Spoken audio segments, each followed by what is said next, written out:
semua, perkenalkan nama saya Natali dari kelas 12-3. Di video ini saya akan menjelaskan tentang bab statistika. Sebelumnya, pengertian dari statistika adalah ilmu yang mempelajari tentang bagaimana mengumpulkan, merencanakan, menginterpretasikan, menganalisis, dan mempresentasikan data. Dari sini kita dapat menyimpulkan bahwa statistika adalah ilmu yang berkaitan dengan data. Secara garis besar, di video ini saya akan menjelaskan tentang ukuran pemusatan data dan penyebaran data dalam bentuk tabel distribusi frekuensi dan histogram. Ada 3 komponen yang akan dijelaskan di video ini, yaitu yang pertama ada penyajian data, pemusatan data, dan penyebaran data. Yang pertama, ini ada penyajian data. Penyajian data dibagi menjadi 2 bentuk. Ada tabel distribusi frekuensi dan yang kedua ada bentuk diagram atau grafik. Tabel distribusi frekuensi ini dibagi menjadi 2 bentuk lagi. Ada tabel distribusi frekuensi tunggal dan tabel distribusi frekuensi berkelompok. Sedangkan yang dalam bentuk diagram ini dibagi menjadi 3. Ada histogram, ogive, dan poligon frekuensi. Simak video ini ya. Nah, untuk pengertian dari masing-masing penyajian data tersebut, yang pertama ada distribusi frekuensi adalah sebuah daftar, tabel, atau diagram yang menunjukkan frekuensi berbagai kejadian dalam suatu sampel. Yang kedua, itu ada histogram, adalah penyajian distribusi frekuensi yang digambarkan dalam bentuk diagram batang tegak.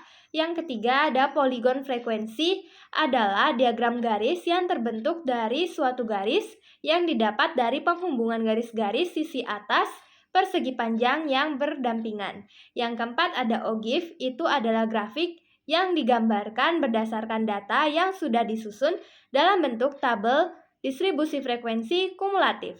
Untuk mengetahui perbedaan dari 4 penyajian data tersebut, simak video berikut.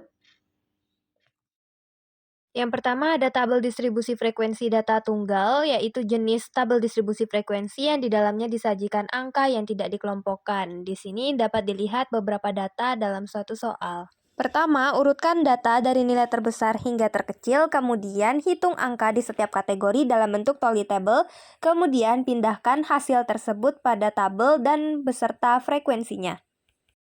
Lalu, tabel distribusi frekuensi data kelompok, yaitu tabel yang di dalamnya disajikan data berupa angka yang dikelompokkan. Di sini dapat dilihat berbagai data dalam contoh soal. Tentukan nilai terendah dan tertinggi dari data, kemudian hitung range dengan rumus yang ada di layar. Hitunglah jumlah kelas dengan rumus ini. Lalu, hitung panjang kelas atau interval dengan rumus tersebut, tentukan nilai batas bawah kelas, dan buatlah tabel distribusi frekuensi seperti yang tertera di layar. Di sini dapat dilihat pengertian dan langkah pembuatan histogram suatu data berkelompok. Dan ini contoh soalnya dengan menentukan tepi bawah dikurang 0,5 dan tepi atas ditambah 0,5. Di sini dapat dilihat histogram dari data-data tersebut. Di sini dapat dilihat contoh soal dari poligon frekuensi dengan penyelesaian menggunakan titik tengah, di mana titik tengah ini ditemukan dari titik tengah dari masing-masing kelompok nilai. Nah, di sini dapat dilihat hasil dari grafik poligon distribusi frekuensi. Lalu, contoh soal dari ogive ini dapat dilihat di tabel warna biru ada tepi atas dan yang warna kuning tepi bawah. Yang tabel biru ini digunakan untuk ogive positif, sedangkan yang kuning untuk ogive negatif. Ini merupakan grafik ogive positif yang didapat dari nilai tepi atas yang ada di tabel warna biru tadi, dan ini adalah ogive negatif yang didapat dari nilai tepi bawah yang ada di tabel warna kuning tadi. Komponen yang kedua yaitu pemusatan data. Pemusatan data adalah nilai yang digunakan untuk menggambarkan sekumpulan data dengan mengidentifikasi pusat dari sekumpulan data tersebut. Nah, dari pemusatan data ini dibagi lagi menjadi 3 jenis. Ada mean rata-rata, median, dan modus. Mean atau rata-rata adalah nilai yang mewakili suatu data yang diperoleh dari banyak keseluruhan data dengan banyak data tersebut. Yang kedua ada median, adalah nilai tengah yang diperoleh dari sekumpulan data yang disusun berdasarkan ukurannya, misalnya dari ukuran yang terkecil hingga ukuran yang terbesar. Yang ketiga ada modus. Modus adalah nilai yang paling sering muncul dalam suatu set data. Untuk mengetahui perbedaannya, simak video berikut. Ini merupakan soal dari rata-rata data tunggal dengan cara penyelesaiannya dengan menjumlahkan semua data dibagi dengan total data. Dan ini merupakan contoh dari soal rata-rata data berkelompok didapat dengan cara mengalihkan frekuensi dengan nilai kemudian dijumlah seluruhnya dan dibagi dengan total jumlah frekuensi. Sedangkan ini adalah contoh soal dari median data tunggal dicari dengan mengurutkan semua data dari data terkecil hingga terbesar kemudian dicari nilai tengahnya. Dan untuk contoh soal median data berkelompok dapat dicari dengan menghitung frekuensi dan dimasukkan ke dalam rumus median seperti di layar ini.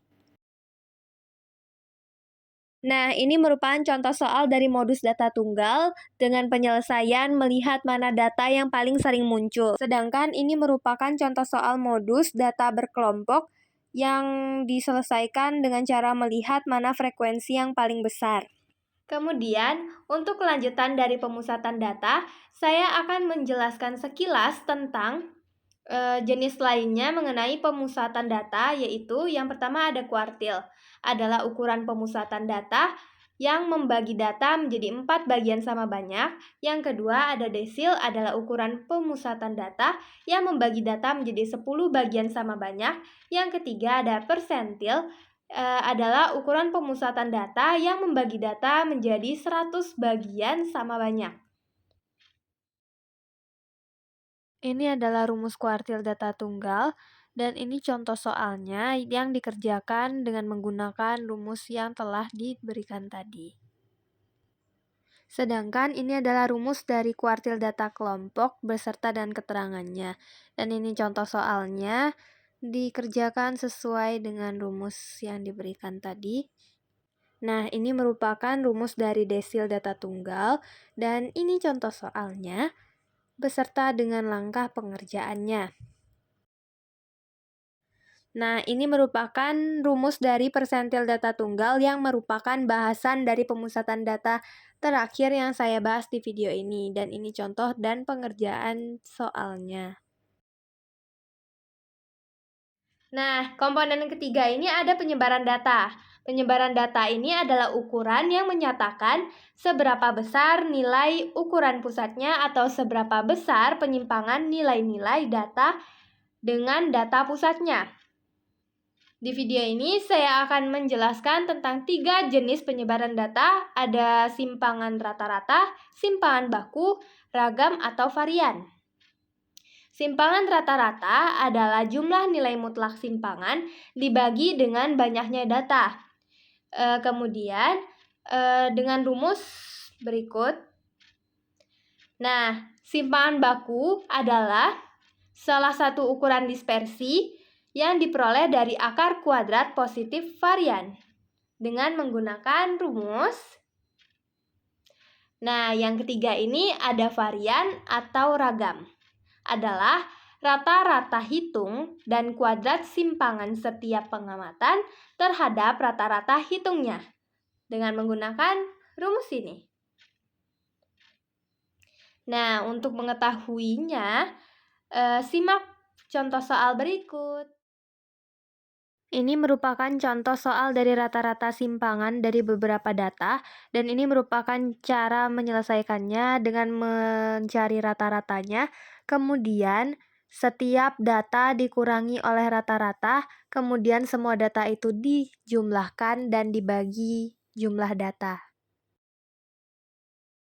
Nah, ini adalah contoh soal dari simpangan baku. Sebelumnya, simpangan baku dan variansi ini memiliki kaitan karena akar dari variansi ini merupakan hasil dari simpangan baku. Dan mengerjakan soal ini sesuai dengan rumus yang telah diberikan di info sebelumnya. Nah, contoh soal dari varian atau ragam ini sama dengan soal dari simpangan baku. Karena untuk menghasilkan simpangan baku memang dibutuhkan nilai dari ragam atau varians. Karena varians ini merupakan kuadrat dari simpangan baku. Oke, Demikian video dari saya tentang statistika, ukuran pemusatan dan penyebaran data dalam bentuk tabel dan histogram. Apabila ada kesalahan kata dan kesalahan informasi, saya mohon maaf. Sekian, terima kasih.